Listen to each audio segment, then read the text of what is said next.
Hey everybody, it's cold outside, so pull up a chair, put another chair leg on the fire, crack open a cold one, maybe get yourself some gummy worms and jalapeno chips, and let's talk about multipower.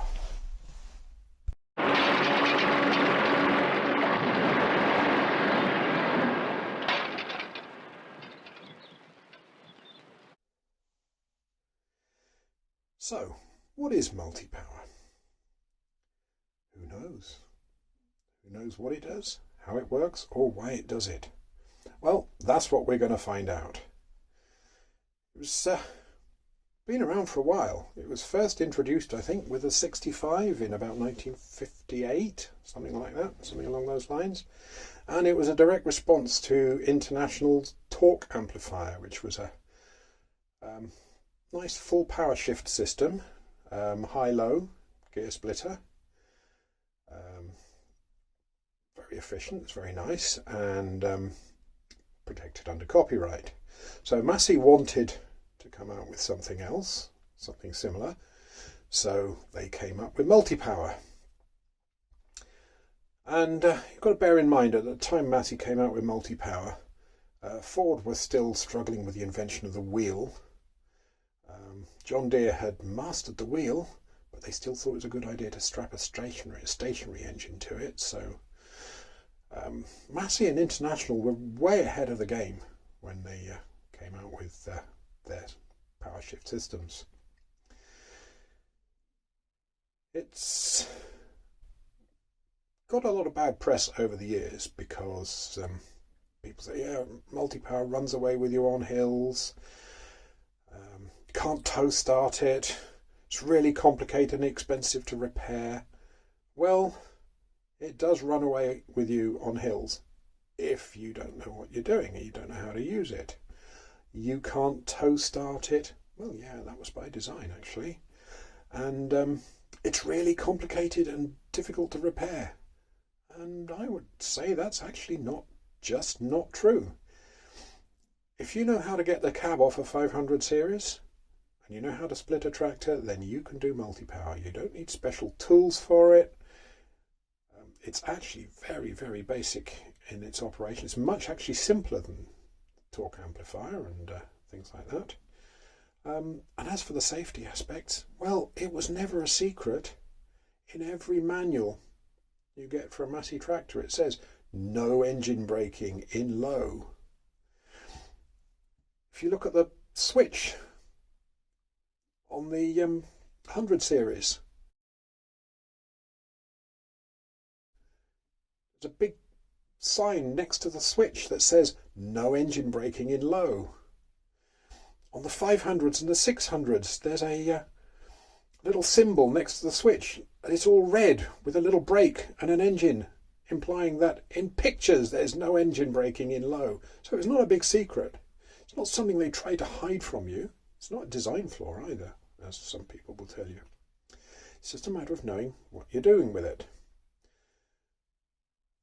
Anyway, enough of that. Let's get on and see how it works.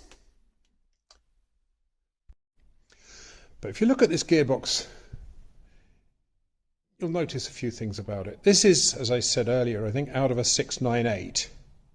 Now, if you compare it with this, which is the 165, you'll see it's dimensionally identical.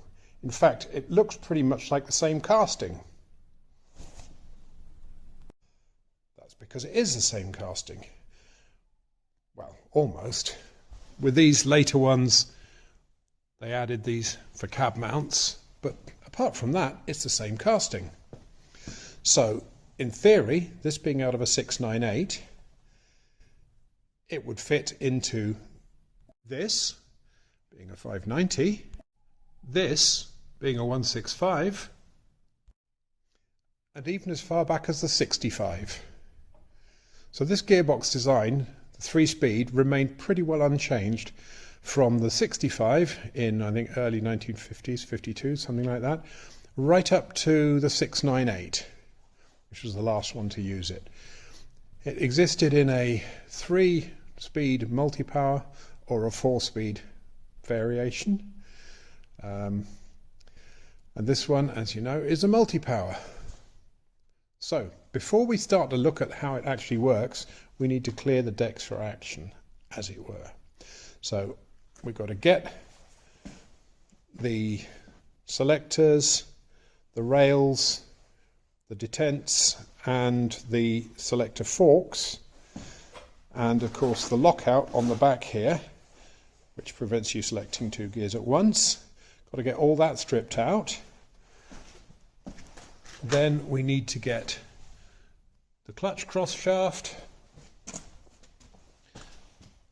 the clutch lever and the throw out bearing and the forks out of the way so we can see what we're doing. So we've got the selector shafts, the selectors and the selector forks out. I only took 3 shafts out, but it's brought out for 4. I wonder why that would be. We've got the lockout removed from the back, and we have the clutch shaft, cross shaft, and in here you should just be able to see that the clutch throw-out bearing is gone, the clutch forks are gone, and up at the top there, that's what I was trying to show you inside the 165. There's a hydraulic valve there, and there's the lever. You can just about see that moving, which is where the multi-power switch on the dashboard came through. And all that switch does is operate that little valve in there. It's just a little spool valve, slides across, pressurizes one circuit and depressurizes another. Simple, eh? So anyway, let's get back and look at the multi-power itself. Multi-power isn't an epicyclic system like the international torque amplifier was. There's a clutch pack there, and that's what drives it all. On the back of the gearbox here, that is an epicyclic system, and that's just the normal mechanical high-low that Massey built into their 3- and 4-speed gearboxes. Before we get any further, there's one thing I quickly wanted to show you. If you see, the input shaft here has got 2 components. That rotates independently of that. The nose on that fits into the spigot on the flywheel. Those splines slide into the splines on the friction plate on the clutch. These splines slide into a set of splines on the cover, pressure plate and the cover of the clutch, so that all the while the engine is running, that will turn. This one will only turn when your foot's off the clutch and the pressure plate is compressing the friction plate. Why is that, you may ask? Or you may not, don't really care. So, looking inside here, when I turn the outside one, you can see that gear rotating at the front there, but none of the rest of the gearbox is turning. But at the back, that shaft there turns.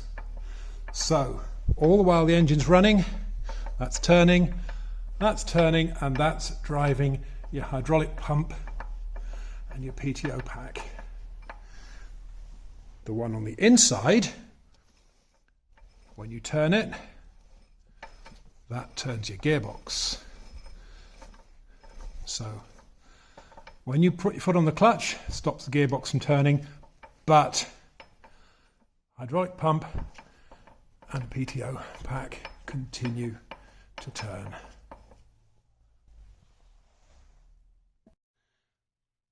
Okay, we've got the PTO input drive off.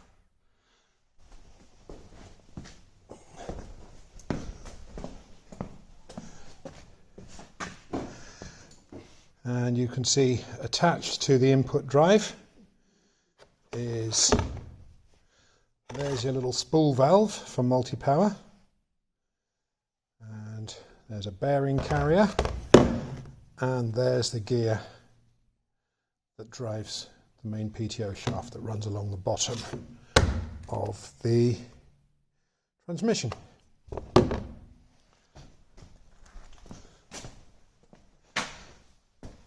Okay, we've also got the high-low epicyclic off the back, and you can just see there, that's the stub with the reverse idler shaft.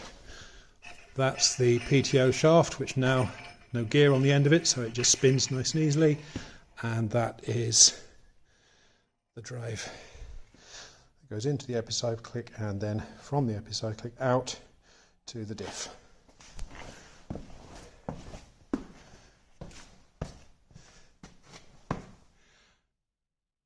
Okay, the next stage, and I think that's going to be for the next video, is we'll get the end cap off the lay shaft bearing holder, and we will get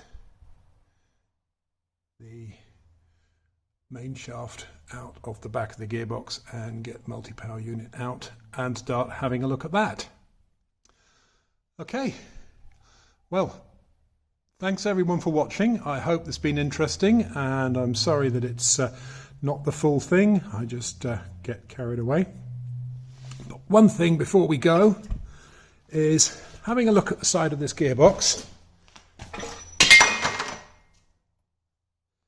Apart from the obvious with the cap mounts, what is different about this and a 100 series gearbox, say?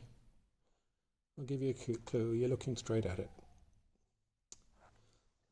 Okay. Oh, and there you are. That's my dedication to keeping you guys happy.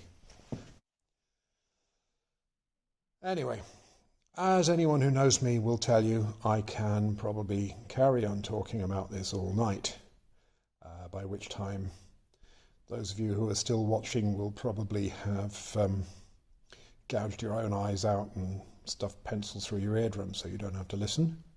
So what I'm going to do, there's a lot more to this video than I was really prepared for when I started making it. So I'll probably split it up into two, and I'll give you the second part as soon as I possibly can.